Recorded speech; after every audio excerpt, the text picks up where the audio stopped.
All right, I'm ready. Oh boy, what was I like when I came to Wooster? When I first got to Wooster, I think I was a combination of a former high school cheerleader and very, very nerdy. Sheltered would probably be the best word. Well, being from Miami, Florida, I was pretty loud. I was self-assured, a little bossy, and secretly a little bit intimidated by all the freedom. Impressionable young man, but I wanted to get out of Texas, see a different part of the country. It was a huge world that opened up for me. Everybody was doing something different. Well, I'll tell you about this story. I was a junior, and I wasn't performing very well academically. My IS advisor, Richard Reimer, called me in to meet with him at Calc. It became apparent to me that a lot of folks here were here because of great personal sacrifice. They had a come to Jesus meeting, if you will, and just threw it out there on the table and said, "Kid, you're not cutting it."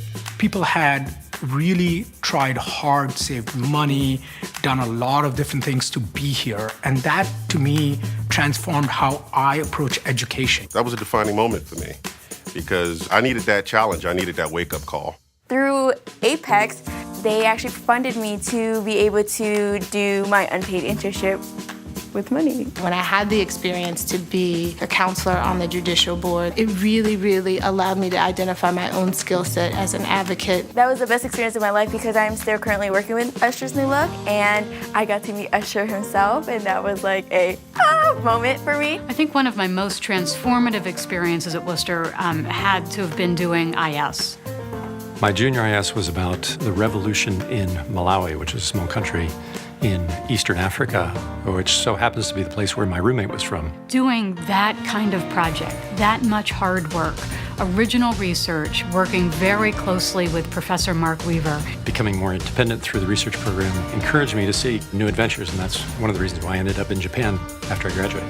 I do not fear any challenge. I am not afraid of any kind of hard work or anything new. What the education, what the community, what the people and the experiences have allowed me to do is essentially change and adapt. I think the world needs Wooster because the ways that students at Wooster learn, not just the things that they learn, but the ways that they learn, are ways that we know in a research-based way and an outcomes-based way are really, really powerful. Preparing your students for what's coming next is one of the most important missions, and Wooster's done it beautifully. It's important that you support Wooster because it gives students like me a chance to prove to the world that we can make it. This is a terrific opportunity to help us transform the lives of all the students here today and students to come, to really create the change that we want to see in the world. It starts right here with Wooster.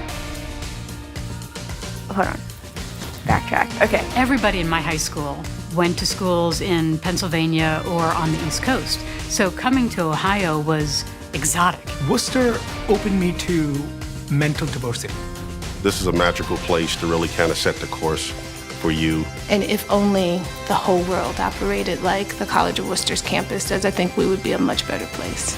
I really appreciate the education I received during my time at Wooster. I think others deserve the same opportunity. I feel like Wooster's my family. I would not have thought that I said that in a million years when I first walked in here and went through the arch. What we're promising is that all of those students will be brought to a place where they can actually step out on the edge of the cliff of new knowledge and jump, and that they'll be able to fly.